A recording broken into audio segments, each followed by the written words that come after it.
What do you do when the only person who has ever truly seen you turns out to have been lying to you from the beginning? Not a small lie, not the kind you forgive over time, but the kind that changes everything you thought you knew about your own life. The kind that means the future you had, finally, carefully, allowed yourself to believe in, never existed. Jane Eyre fell in love with a man who had a wife, a living wife, hidden in the attic of the house where Jane slept, worked, and fell in love for months. And what Jane did when she found out is the reason this story has never been forgotten. This is Jane Eyre by Charlotte Bronte, published in 1847. And it is not simply a Gothic love story. It is the most precise portrait ever written of what it looks like when a person who has been given nothing refuses to accept less than she deserves. To understand why this story hits the way it does, you need to understand where Jane came from. She is an orphan, both parents gone before she could remember them. She is taken in by her aunt, Mrs. Reed, a woman who makes it clear every single day that Jane is a burden, unwanted, an inconvenience in a house that was never meant to be hers. She is bullied by her cousins, blamed for things she did not do, and when she dares to fight back, she is locked in a room where her uncle died, alone in the dark until she passes out from terror. She is 10 years old. From there, she is sent to Lowood, a charity school where the girls are fed almost nothing, kept cold, and made to feel grateful for the misery. Jane watches her only friend die of tuberculosis in that place. She survives it, she learns, and she stays for 8 years, first as a student, then as a teacher, because she has nowhere else to go. Here is what all of that built in Jane Eyre. Not bitterness, not self-pity. It built an unshakable sense of her own worth. She had been told her whole life that she was nothing, and somewhere along the way, she had simply decided not to believe it. She did not need anyone to tell her she had value. She knew it, quietly, privately, with a certainty that no amount of cruelty had managed to touch. That is who walks into Thornfield Hall looking for work as a governess, and that is who Rochester had no idea he was dealing with. Thornfield Hall is everything Lowood was not: grand, atmospheric.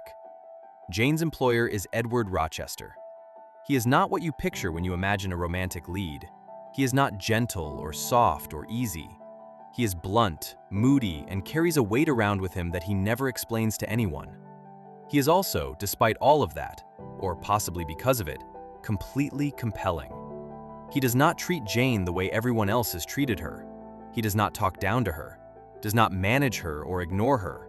He actually speaks to her, argues with her, challenges her, listens when she pushes back. For a woman who has spent her whole life being made to feel invisible, being truly engaged with is its own kind of intoxication. And Jane, guarded, self-contained, careful Jane, starts to feel something. What she does not know is that Thornfield has a secret. There are sounds from the upper floors, laughter in the night, a strange woman that the housekeeper, Mrs. Fairfax, refuses to fully explain. Rochester himself waves it off, says it is a servant, says it is nothing. Jane believes him. Because here's the thing about manipulation when it comes from someone you are beginning to love: you do not experience it as manipulation. You experience it as trust. Rochester pursues Jane in a way that is not straightforward, because Rochester is not a straightforward man. He tests her. He brings another woman, the beautiful Blanche Ingram, into the house and lets Jane believe he is considering marrying her. He watches Jane's reaction. He plays games he tells himself are necessary and that are, in reality, just control dressed up as strategy. At one point, he disguises himself as a fortune teller to draw out Jane's feelings without revealing his own. And yet, underneath all of that, something genuine is happening. Rochester has spent years carrying a secret that has hollowed him out. Jane is the first person in a long time who has made him feel like something other than the sum of his worst decisions. He tells her he loves her. He asks her to marry him. And Jane, who has never been chosen by anyone, who has spent her whole life on the outside of every room she has ever been in, says yes. For a brief, luminous moment, she has everything she never dared to want.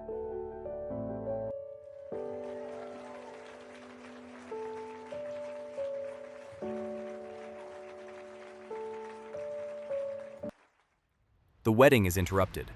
A man stands up during the ceremony and states, clearly and simply, that the marriage cannot go forward. Edward Rochester already has a wife. Her name is Bertha Mason. She is alive. She is living at Thornfield Hall, in the upper rooms, under lock and key, attended by a servant who has been paid to keep her hidden. Rochester does not deny it. He takes Jane back to the house. He takes her upstairs. He opens the door, and Jane sees her for the first time.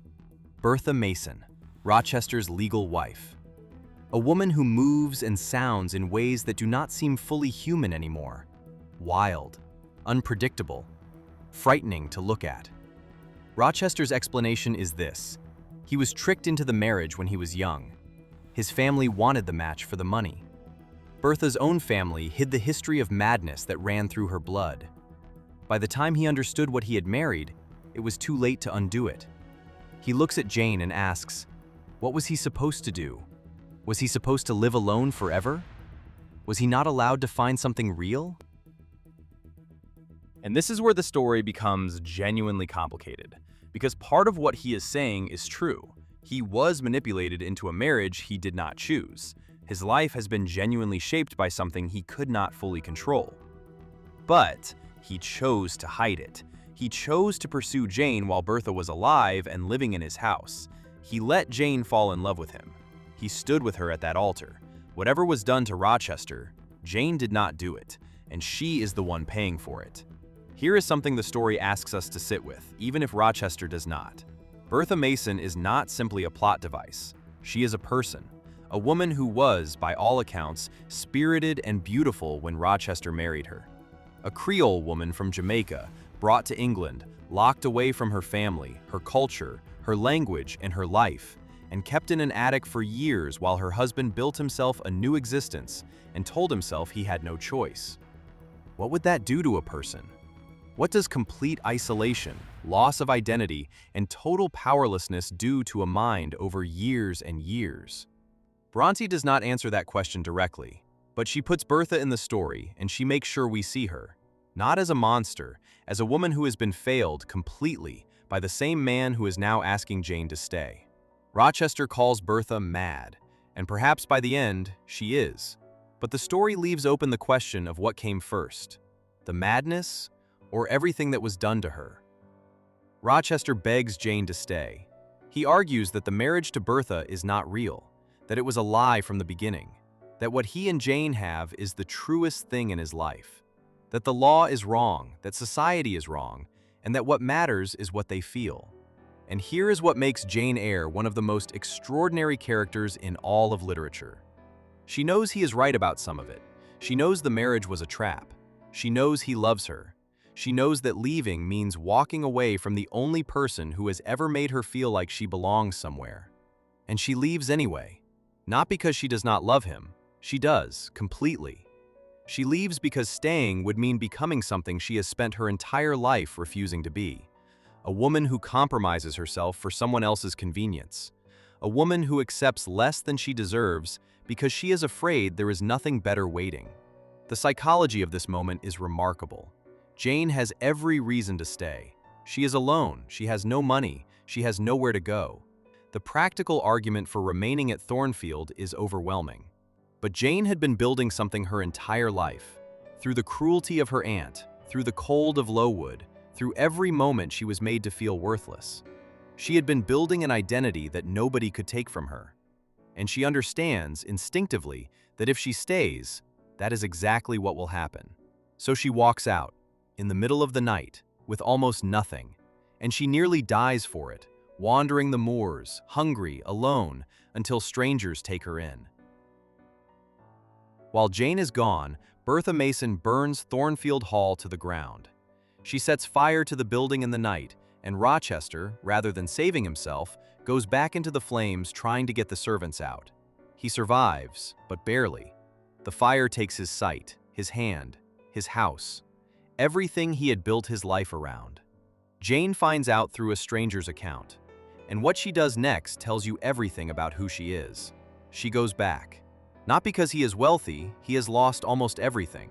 Not because he is powerful, he cannot see. She goes back because she loves him, and because now, for the first time, the thing standing between them is gone.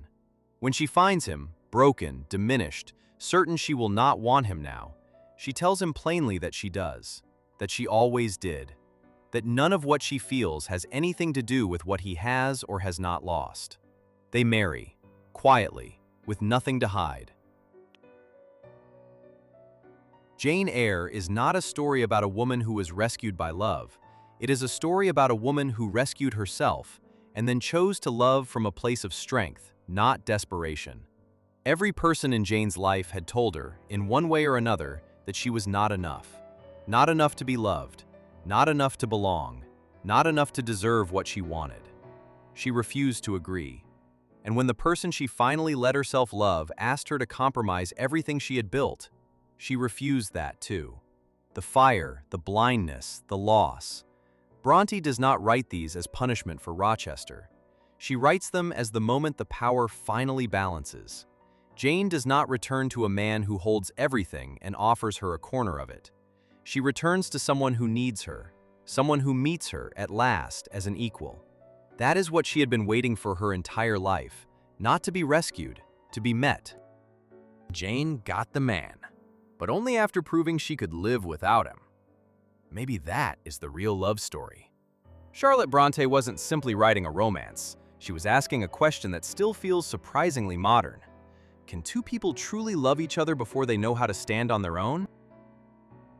Charlotte Bronte published Jane Eyre in 1847 under a male pen name, Currer Bell.